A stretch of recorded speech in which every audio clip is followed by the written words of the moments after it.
and welcome back to this week's episode of EVTV. Hey Izzat, do you like tacos? I sure do. For more on tacos, we go to El Segundo's owner, Cameron Douglas. Recently, we've had a new restaurant open in our area. To learn more, we sat down with restaurateur and owner of El Segundo.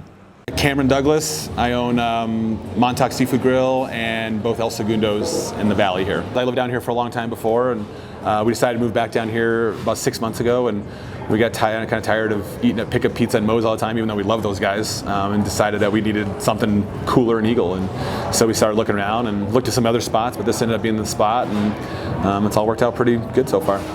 In Gypsum and Eagle, there are very many Mexican-style restaurants, but what makes El Segundo unique? El Segundo is a very non-traditional Mexican joint. We focus more on tacos, tequila, and more food fusion than anything. Definitely not your typical cheesy, kind of covered and smothered Mexican, more fresh and bright flavors. You know, no matter how we slice or dice it, half of our food sales is tacos, you know, so we definitely put the focus on tacos and keeping them creative and not just, like I said, smothered and covered. You know, we got Korean beef, we got a gringo taco, we do have like authentic carnitas and carne asada.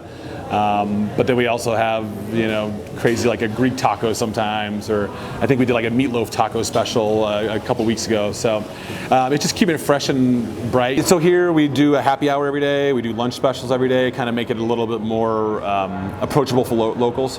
Whereas Vail, we probably deal with, you know, 10-20% locals. Down here it's probably 90-95% locals, you know, so we kind of tailored the menu a little bit more to the local side. We had our eyes on the space for a while, and for the size and the location obviously, and we had a really good management team at the other restaurants that were kind of busting at the seams and looking to grow. So we were kind of queued up and ready for another project, whatever that might be. We opened December 15th or somewhere around there, so we've been open about 5-6 weeks. Response from everyone in town has been fantastic, and I think kind of filled a needed gap in the community here, and you know, kind of get some hopefully get some longevity in Eagle, you know. So a lot of the restaurants seem to come and go around here. I just want people to walk out and have a good time, and this summer we're going to blow it up and be a very kind of mountain bike centric type place, because that's what I like to do, and really get this patio going and things rocking and rolling. Thanks for tuning in to what Cameron Douglas, the owner of new restaurant De Eagle, El Segundo, has to say. This has been Izzat and Jaden. In this next story, we explore how our students maneuver their way through their health and wellness with food. Remember, food is fuel. Health and wellness is extremely important to our students at Eagle Valley High School. Today, we wanted to take a look at the connection between food and wellness, along with learning how that connection affects our students. Food is just like fuel for the body, and you have to be conscious about what you put into your body. If you put in bad, you'll probably get bad output. But if you put in good, healthy, and nutritious food, you'll probably feel a lot better. I think when I don't eat food, I get like very angry and just tired. I'll just get super my arms and legs will feel like droopy, and like it's hard to walk if I don't eat food. I couldn't shovel very well. I couldn't go on walks or spend time with my friends. So I think eating food is very important to people for like their health and wellness, because they're more happy and they feel fulfilled. I think it's just important to have a good relationship with food. I don't think it's super important to be on restrictive diets or to completely cut things out. My relationship with food has been really a huge part of me for the past couple of years, because it's been ups and downs. I would say my current relationship with food is pretty good. I've improved with food a lot. I think I used to only eat one meal like freshman year, and now I'm up to 2 and a lot of snacks. It has affected me both mentally and physically, to the point where I couldn't really do things.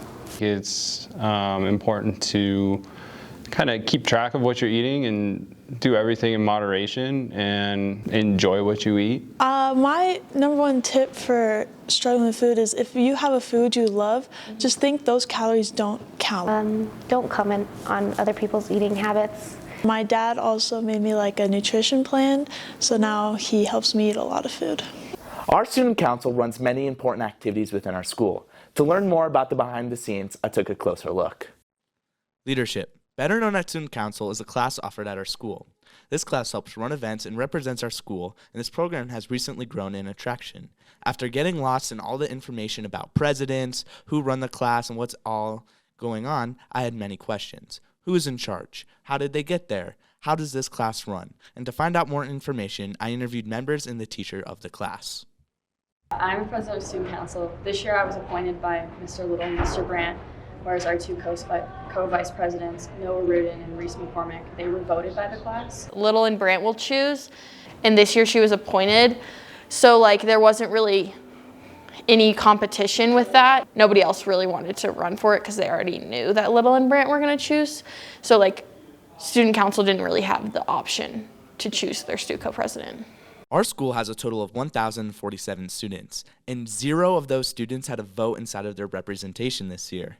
Past that, when any decision is decided upon the students in Student Council, that is only 8% of our student body making decisions and representing the entirety of our students.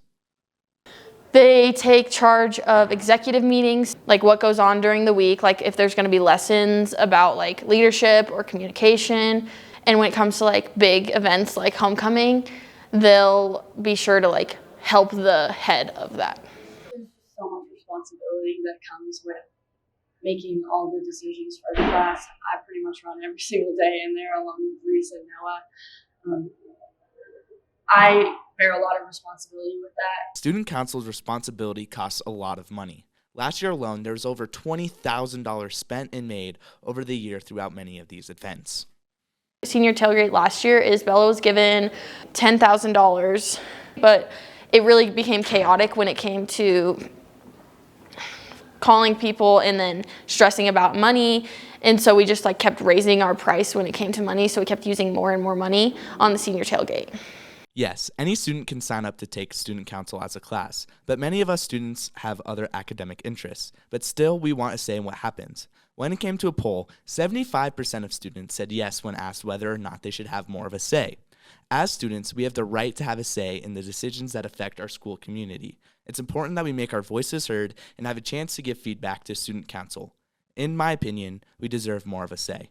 Let's work to get our voices heard. With Eagle Valley Student Media, this has been Jack. Thanks for tuning into this week's episode of EVTV. See you next week.